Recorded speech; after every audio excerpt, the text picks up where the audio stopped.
Senhoras e senhores, bom dia.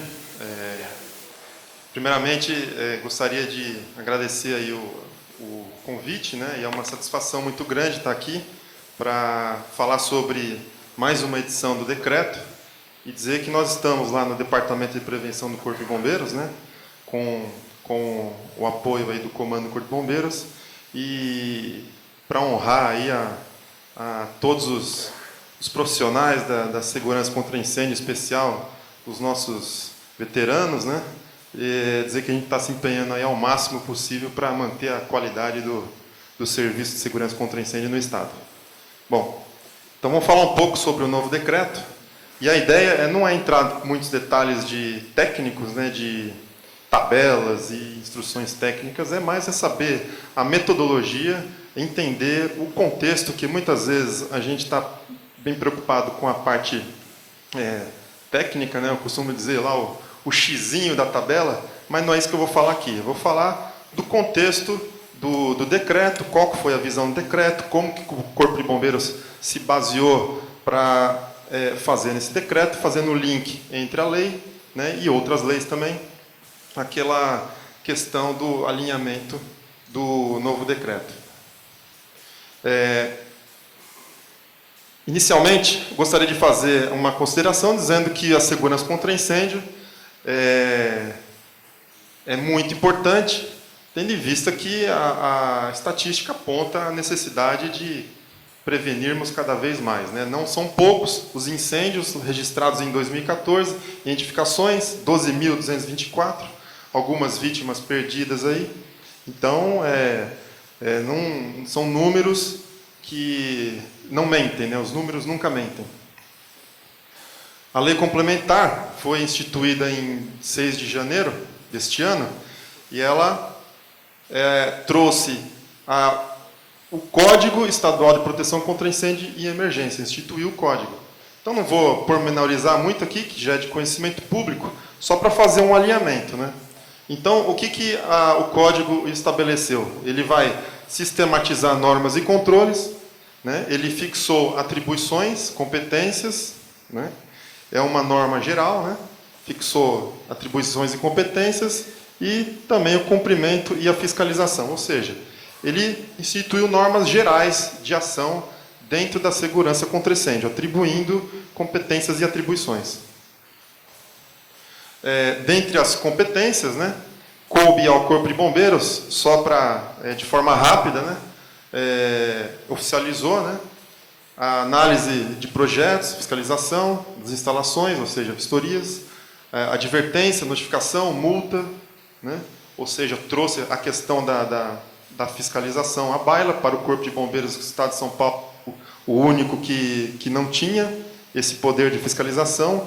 Então, a norma estadual, o legislador, a sociedade, entendeu que o Corpo de Bombeiros de São Paulo também deveria ter esse poder de fiscalização pós-emissão do auto de vistoria, né, da sua licença, né?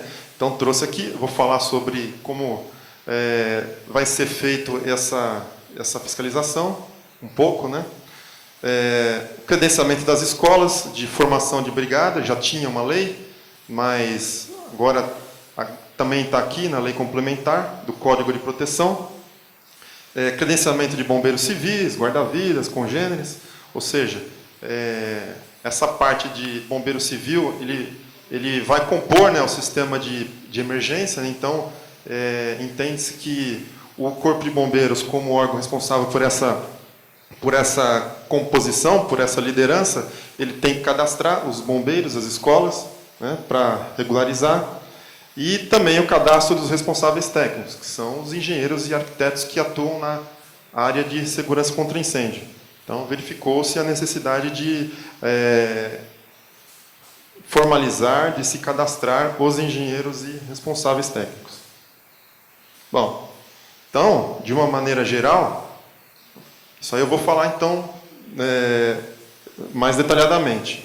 A segurança contra incêndio, como é o tema hoje aqui confiabilidade, né, se não me engano, do sistema de segurança contra incêndio, o Corpo de Bombeiros, ele atua em diversos setores. Então, como nós temos uma edificação segura, somente se tivermos um encadeamento de situações seguras, né? Para que nós tenhamos uma edificação segura, nós temos que ter uma norma adequada, né? Nós temos que ter uma norma adequada, instruções técnicas, a BNT e tal, né? Temos que ter projetos adequados, senão também não possibilita que a edificação seja segura. Não adianta ter uma norma e o projeto não ser adequado. Então, tem a participação muito grande aqui dos responsáveis técnicos. Tem a participação também da educação, né? Da formação, especialização nas escolas, né? Arquitetura, engenharia. Entramos também na seara aqui da confiabilidade dos produtos, que também tem que ser adequados. Não adianta ter a norma, ter o projeto e o produto instalado não é de confiança, não é adequado, né? Então, tem um painel hoje que vai tratar disso aí, o Inmetro, né?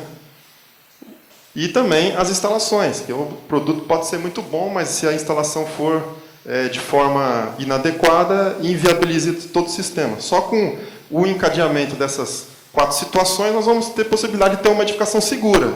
E ela vai se manter segura ao longo do tempo? Não sabemos, porque vai depender do uso adequado e da manutenção adequada. Então, vocês percebem que são muitos fatores que necessitam ser atendidos para que nós tenhamos um sistema de segurança contra incêndio confiável, né?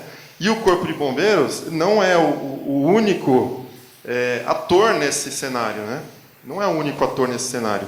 Temos a BNT, engenheiros, responsáveis técnicos, Inmetro, serviços de instalações, produtores, e o proprietário, né? O responsável pelo uso também, né?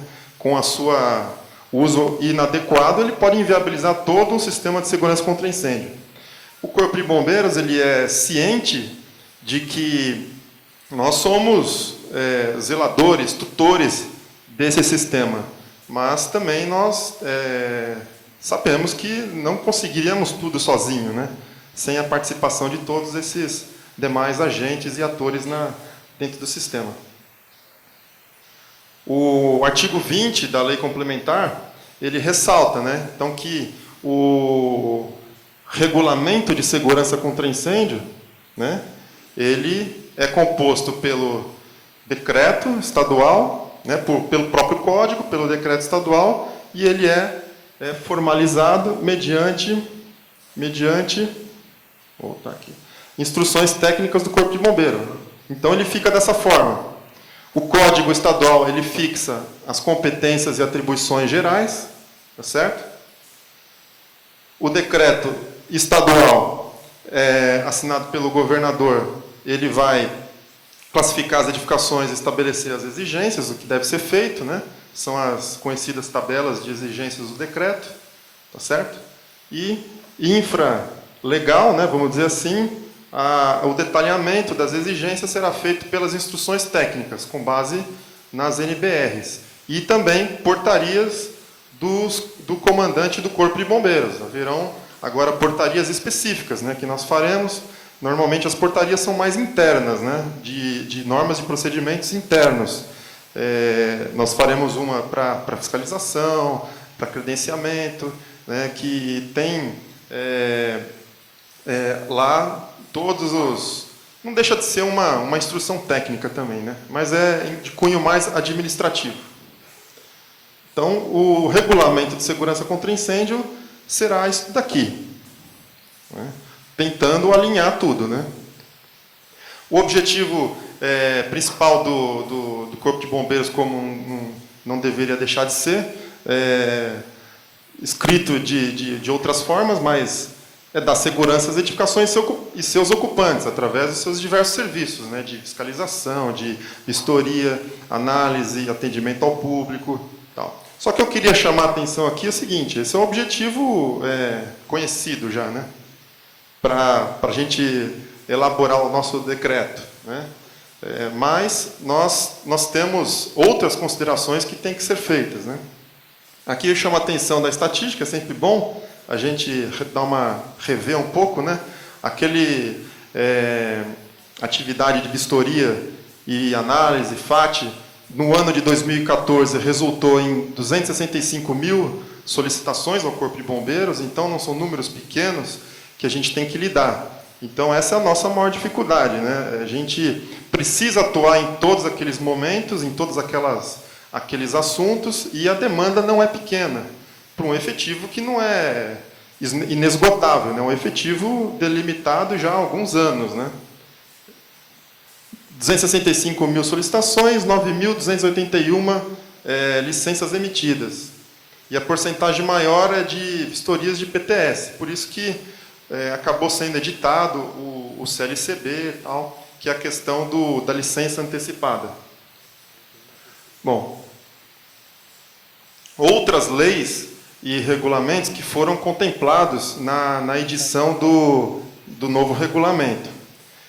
Muitas vezes isso aqui, para os senhores, é um pouco transparente, os senhores estão focados nas exigências, na parte prática do que vai implicar no serviço dos senhores ou na segurança contra incêndio. Mas essa parte aqui, ela tem a ver com a gestão, ela tem a ver com o alinhamento legal, né, desde o âmbito federal até com influência aqui no âmbito estadual e municipal, que é o Estatuto Nacional da Micro e Pequena Empresa, né, microempresa, EPP e MEI, uma lei complementar, necessidade de tratamento diferenciado para pequenos empresários, né, o código, a lei, ela tem que se alinhar a isso aí, há uma necessidade. Rede Nacional de Simplificação do Registro e Legalização das Empresas e Negócios, que é o REDESIM. O novo decreto também tem um capítulo sobre a legalização dos estabelecimentos comerciais e empresariais, né? Ele teve que se alinhar também com o decreto 55.660, que é aquele que criou o Sistema Integrado de Licenciamento, né, no âmbito estadual, e o Corpo de Bombeiros, por ser um órgão estadual, cumpre, né, tem que cumprir esse decreto, né, que muitas vezes a gente vê municípios que não aderiram, mas o Corpo de Bombeiros é um aderente natural, né, é um órgão do Estado, assim como a CETESB é um aderente natural por determinação deste decreto. E a resolução do CGSIM, de 2012, que dispõe sobre a recomendação de diretrizes de integração perante órgãos licenciadores, de todos os corpos de bombeiros. Então, são recomendações para o licenciamento empresarial, que foi feito com base em reunião integrada com todos os corpos de bombeiros. São alinhamentos que a gente tem que seguir, né? Então, a gente pode considerar como objetivos secundários, que foram verificados na edição do novo decreto, a melhoria da acessibilidade e o favorecimento à legalização de empresários e pessoas jurídicas. É uma preocupação nossa, né? A redução de custos do serviço público para o empreendedor, né? Hoje, mais do que nunca, redução de custo é a palavra de ordem, né? Reduzir o tempo para a legalização das empresas. Então, os procedimentos, a nossa visão do decreto não é só técnica, legal, a parte de exigências técnicas, mas quanto à questão também da desburocratização, da racionalização dos procedimentos.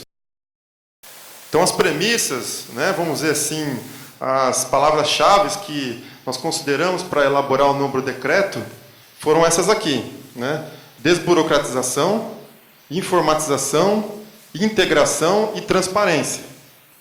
Tá certo?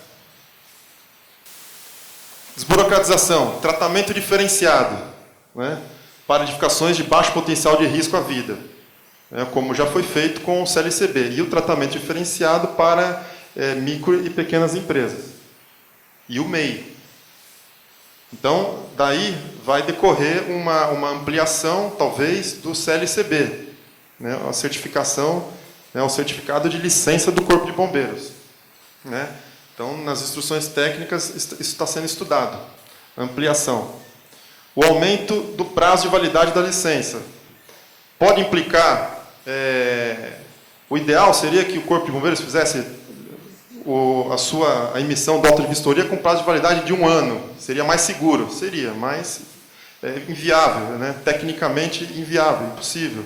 Então, a gente entrou com a fiscalização, mas vai tirar um pouco o pé da licença, né, do tempo de regularização, né? Racionalização dos procedimentos administrativos, né? Então, a IT 42, ela ampliou o CLCB, a IT 01, parte de informatização, desburocratização, via fácil bombeiros, tudo alinhado para que haja aí uma racionalização dos procedimentos, inclusive com a tão sonhada aí planta eletrônica, né? Análise eletrônica, né? Para o ano que vem. A informatização do Via Fácil Bombeiros, né?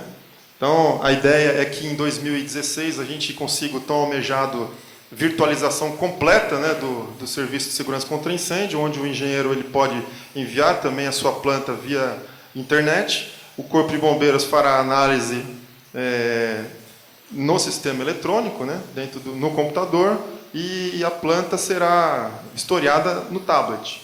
Nós já estamos em processo de aquisição.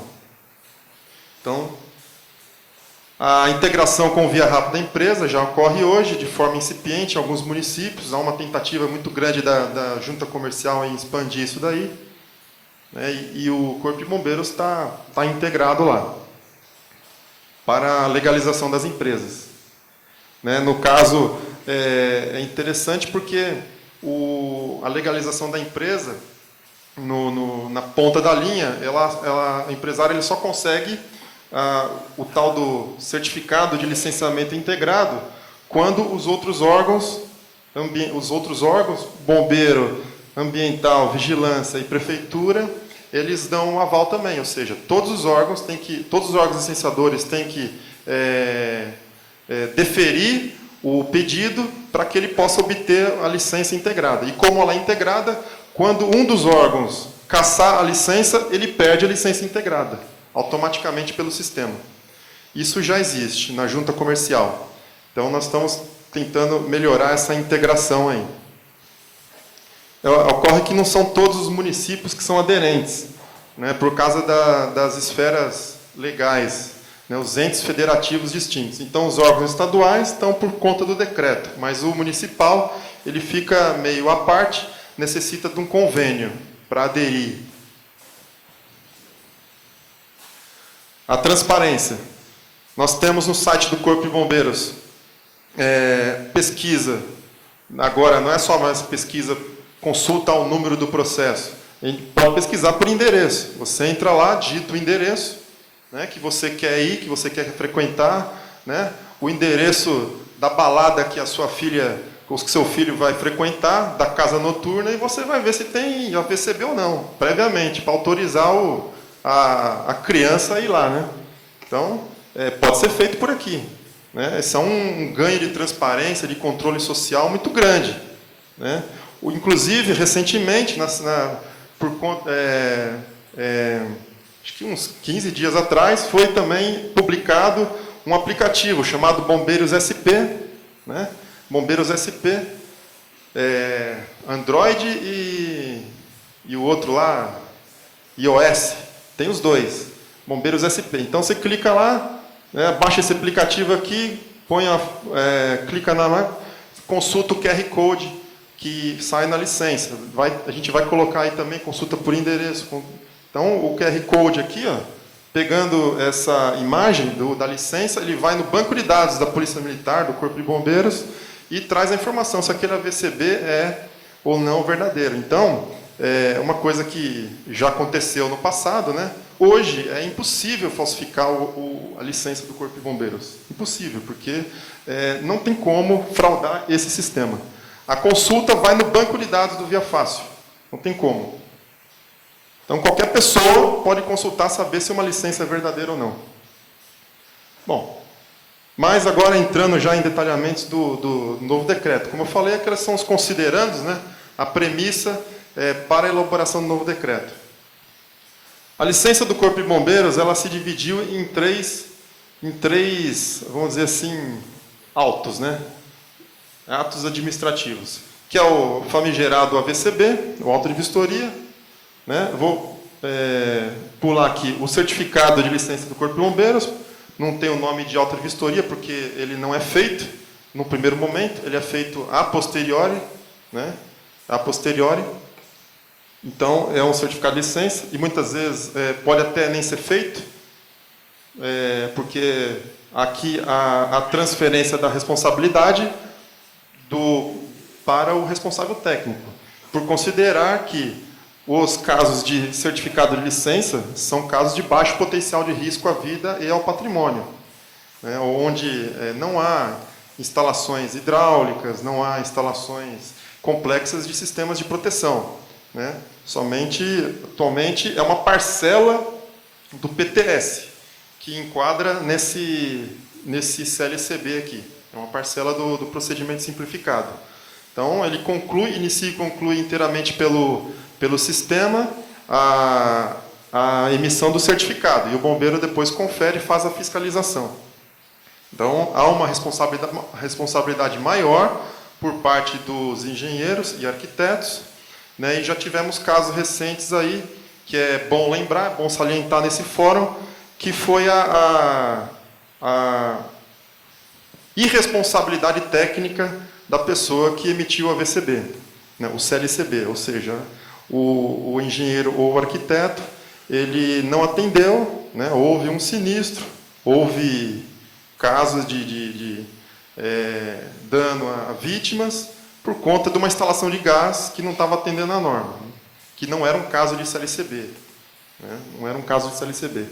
Então, o Corpo de Bombeiros está também começando, já fez, né, encaminhamento para os conselhos regionais, CREA-CAL, de casos de apuração de responsabilidade dos engenheiros e arquitetos que, no caso de emissão do CLCB, não atentaram para a sua devida, vamos dizer assim, atenção no trato, no termo que foi assinado lá, a responsabilização técnica. Então, já encaminhamos alguns casos já para o CREA-CAL, para apuração de falha disciplinar. E o termo de autorização para adequação, que é já tem hoje, né, que é o CTA, né, Comissão Técnica de Autorização para Adequação, vai resultar numa espécie de uma licença também. Mas para os casos de exceção, hoje já é exceção, vai continuar exceção, não muda isso, para um caso excepcional em que haja necessidade de um ajustamento de conduta. Definições importantes. Processo de segurança contra incêndio e processo infracional. Então, agora, como nós vamos fazer fiscalização? Nós vamos ter a vistoria técnica de fiscalização e a vistoria técnica de regularização. Né? A vistoria técnica... Ixi, já? 5 minutos? Está na metade ainda. O processo de fiscalização, ele vai fazer ele vai ser posterior, né, à emissão da VCB, né, vamos dizer assim. Mas haverá um link. E nós não colocamos no decreto, mas haverá um link entre o processo de regularização e o processo de fiscalização. Ou seja, todo processo que for demandado por Corpo de Bombeiros, o bombeiro vai lá e vai fazer a vistoria. Digamos que seja comunicado, né? Qual o prazo que essa pessoa tem para pedir o retorno de vistoria e corrigir a regularidade? Então, nós vamos voltar naquela edificação, nós vamos fazer um planejamento para voltar naquela edificação, após um determinado prazo, longo, aí, talvez 120 dias, 6 meses, né? Verificar. Né? Mesmo que a pessoa não peça um retorno de vistoria, nós vamos voltar lá. Então, já processo de fiscalização. E o processo de fiscalização propriamente dita, eu vou falar um pouquinho mais tarde, mais para frente, os detalhamentos. Então, vou passar um pouco mais rápido aqui, já que diminuíram o tempo da apresentação. As ocupações mistas, né, manteve-se o que tem, mas colocamos mais um parágrafo lá para, vamos dizer assim, até de certa forma contemplar aquela questão da ocupação subsidiária em relação a uma ocupação predominante, desde que ela ocupe até 750 metros da área relativa à ocupação predominante, tá? Desde que a área total também ela não ultrapasse, né, a faixa adotada para a tabela 5, né? Senão teria que ir hidrante. Mas, mais especificamente, depois os senhores vão ver. Responsabilidade, muito bom lembrar, né, que, como até foi visto naquele quadrinho informativo, né, a divisão de responsabilidades. Né? Não tem como um bombeiro, embora ele tenha aí vamos dizer, a tutela da segurança contra incêndio no Estado, mas não tem como um bombeiro garantir tudo. Né? Então, há uma divisão de responsabilidade. Ao bombeiro compete a vistoria, né, de forma visual, por amostragem das medidas de segurança contra incêndio, ao responsável técnico o dimensionamento das medidas de segurança contra incêndio e ao proprietário a utilização de acordo com o uso para o qual foi projetado e as manutenções devidas. Então, há uma divisão de responsabilidades aí. Não tem como o bombeiro se responsabilizar por tudo. Né? Então, está definido no decreto a divisão das responsabilidades. Instalações temporárias.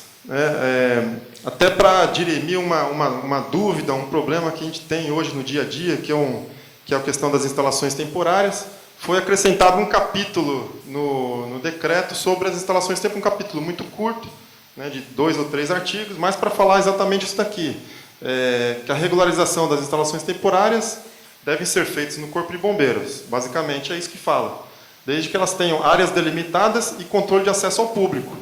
Ora, se eu for fazer um show livre, né, sem controle de acesso ao público e sem área delimitada, como é que o bombeiro vai fazer, vai medir, vai fazer um controle da população que vai estar ali? Né? É como se fosse uma manifestação na Paulista. Como é que tem? Qual que é a população? Qual que é a população permitida? Então, o bombeiro vai se manifestar quando houver área delimitada e controle de acesso ao público. E nas edificações situadas, instalações temporárias situadas dentro de edificação permanente, aí sim, a edificação permanente já restringe. Então, o bombeiro vai se manifestar e vai ser obrigado, pela própria delimitação natural da área, vai ser obrigado a fazer o controle de acesso ao público. Né? E a edificação permanente tem que estar regularizada previamente. Então, foi colocado isso no decreto. E uma coisa que a gente tem muito problema, né, foi colocado também alguns prazos no decreto. Né? Na prática, vamos ver se a gente consegue atingir isso aqui. Né? Pedido de análise 15 dias antes do evento e pedido de vistoria 3 dias úteis antes do evento. Certo? Certificação. Vai ter também um painel sobre certificação.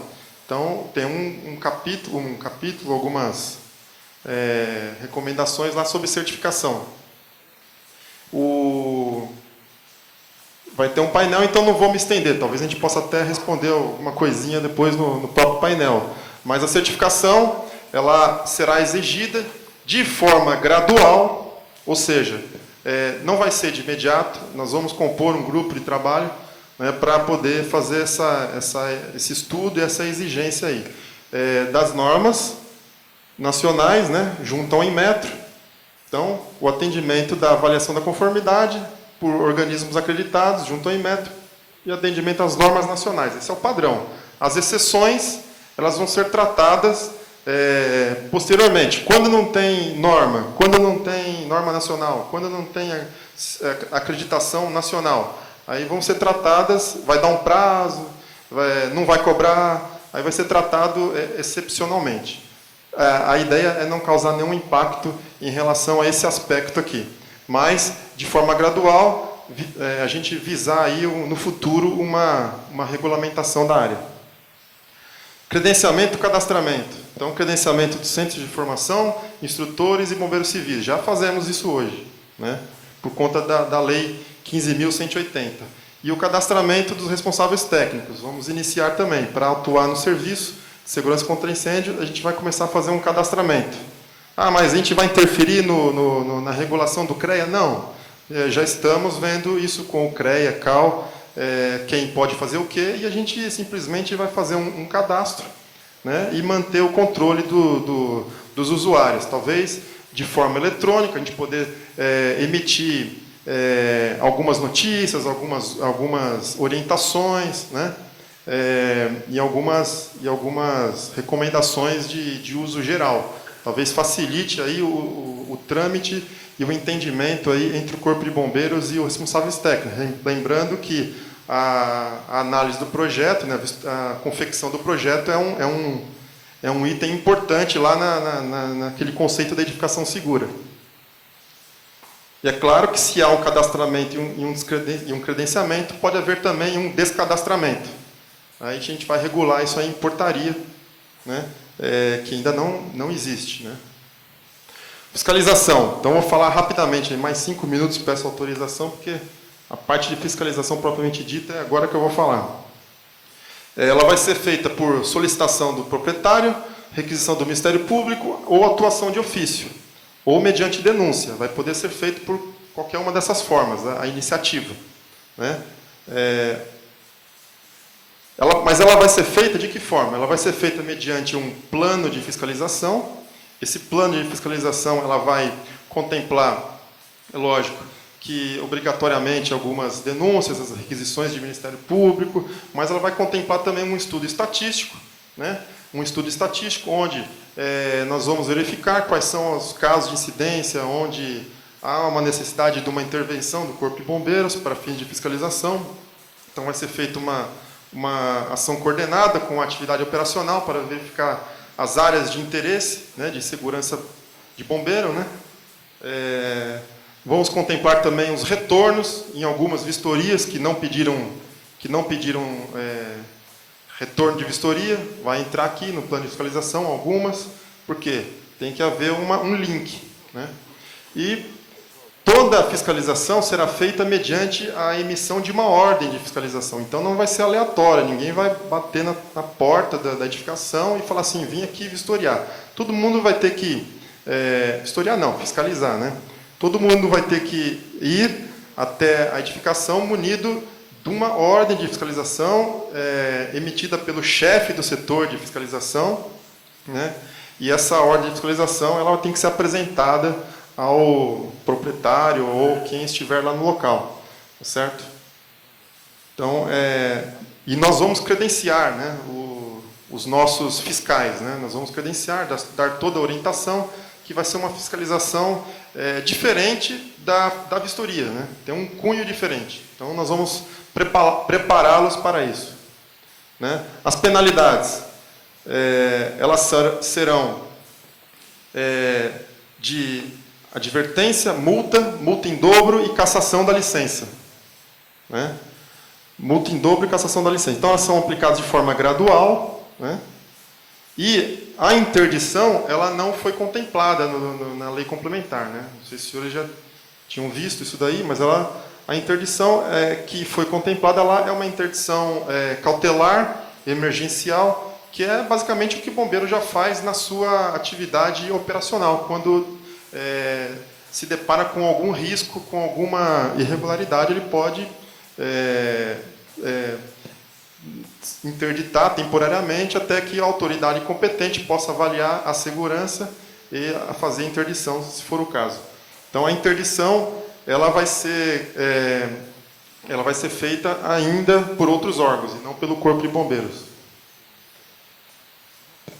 A advertência escrita é a primeira sanção, né? Tem natureza instrutiva. Né? Então, ela vai ter um período de 30 a 180 dias para corrigir as irregularidades, sendo prorrogáveis por igual período. Então, o objetivo é a correção. Né? Em 180 dias prorrogáveis por igual período, é 1 ano. Né? Então, dependendo do caso, a pessoa tem até 1 ano para corrigir. E a ideia não é interditar, nem multar, é corrigir, é forçar a pessoa a corrigir a irregularidade. Né? Natureza instrutiva. Essa é a primeira sanção que tem que ser aplicada. Né? Exceção, é lógico, eventos temporários. Não vou dar 1 ano para corrigir um evento que vai ser feito no final de semana. Né? E caso de risco iminente também. Segunda sanção é a multa. Ela será aplicada quando persistir a conduta, ou seja, não corrigiu no prazo da advertência, aplica a multa. O bombeiro volta lá, aplica a multa. Né? Previsto entre 10 e 10 mil FESPs, o que pode significar 10 mil FESPs por volta de R$200 mil. Né? 10 mil FESPs, mas é exceção. Né? 10 UFESPs são 200 e poucos reais. Né? Para os casos mais simples. aí já tem natureza pecuniária. Aí tem que corrigir em 30 dias. Né? Lembrando, mas corrigir em 30 dias, lembrando que ele teve o prazo de advertência, de até 1 ano, né? O máximo, né? Para corrigir. E não corrigiu, reincidência na multa em dobro. Tá? É o que prevê também no código lá na proteção. Então, em caso de não efetuar a correção, multa em dobro.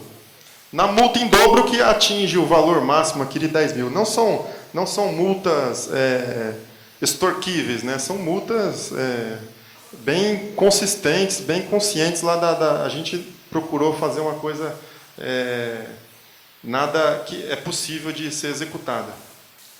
Ela é feita com base num anexo, que a gente colocou lá um anexo B, que é o anexo das infrações, que a gente definiu lá, infrações leves, médias e graves e gravíssimas, com base em alguns critérios. Né? As leves, elas são deficiências.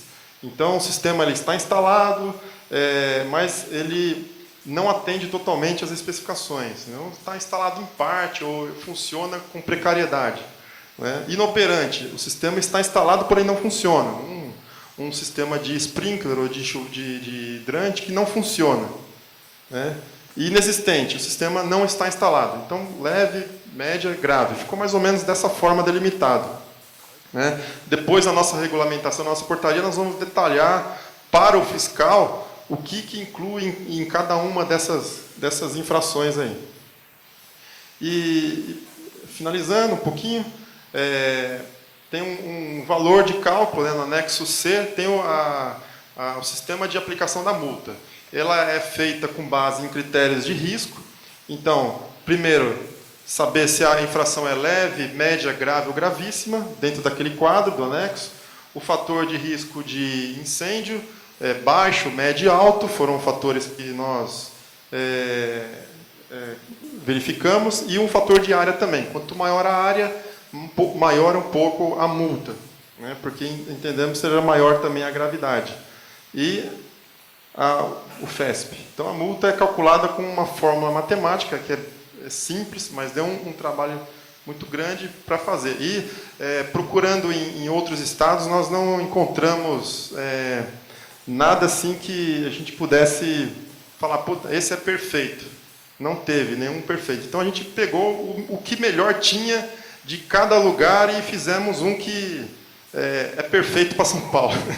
Vamos dizer assim, pelo menos a gente entende que é uma evolução em relação a todos os outros estados, né, até que alguém pense em alguma coisa melhor. E, por fim, a cassação. Então, a cassação ela é no final, né, no final, depois da multa. Né. É claro que tem a cassação imediata nos casos de emergência lá, mas a cassação da licença ela é no final de todo aquele processo. Né? E depois a gente encaminha para a prefeitura para a verificação das necessidades lá de interdição. Né? Lembrando que não cabe ao bombeiro interditar. Procedimento sancionatório, então, haverá possibilidade de ampla defesa, contraditório, dentro do processo de fiscalização, normalmente, isso é obrigatório. Né? Tem 2 instâncias de recurso, uma para a seção de serviço de segurança contra incêndio local e a outra para o Corpo de Bombeiros, né, que serão analisadas para o comandante, né, que serão analisadas por meio de junta técnica, né, para dar o parecer final. E as sanções elas não têm efeito suspensivo, exceto no caso de cassação. Então, também não adianta entrar com recurso para poder deixar de pagar a multa, porque não tem efeito suspensivo. E mais com relação às tabelas, parte técnica, né, é o último slide. Né? Último slide. Algumas coisas importantes, né, assim, mas eu não vou detalhar porque não dá tempo mesmo. O F6 a gente subdividiu. A casa noturna ela foi criada uma divisão chamada F11. Então ela saiu do F6 e foi para F11. Para que isso daí? Porque a gente talvez tenha necessidade, então, de fazer um tratamento diferenciado para a casa noturna. E a gente, talvez, a gente sentiu dificuldade de fazer esse tratamento diferenciado e penalizar as ocupações F6, salões de festas, esse tipo de coisa que não é semelhante, mas tem um tratamento bem diferente, né? O propósito é outro. Então, aqui, eu não coloquei tabela do decreto aqui, mas vai ter uma exigência de sprinkler, de controle de fumaça, para as casas noturnas, um pouco diferenciada, né? Em relação ao F6, certo? F7, que estava como construção provisória, a gente colocou instalações temporárias e classificou direitinho, foi um alinhamento daquele capítulo que a gente colocou das instalações temporárias. A subestação elétrica ela estava dentro do M3, junto com central de telecomunicações, né, se não me engano, né? Central de telecomunicações, e não tinha uma semelhança, uma correlação entre elas muito grande. Ela estava mais correlacionada com o M2, né, por causa do líquido inflamável. Então, a gente criou uma subdivisão K1, que não existia, né, encaixou lá, e fizemos uma tabela para ela. Mas é muito parecida com o do M2, dos 20 metros cúbicos, quando tem necessidade de fazer sistemas fixos, esse tipo de coisa, que já foi até divulgado aí. E, por fim, o decreto ele está atualmente em trâmite na Secretaria de Segurança Pública, talvez seja publicado esse ano, não é certeza, e ele ainda terá 120 dias de vacácio para ser exigido. Então, nós estamos aí nesse trabalho de finalização, ou seja, esse decreto vai entrar em vigor mesmo só ano que vem. Muito obrigado.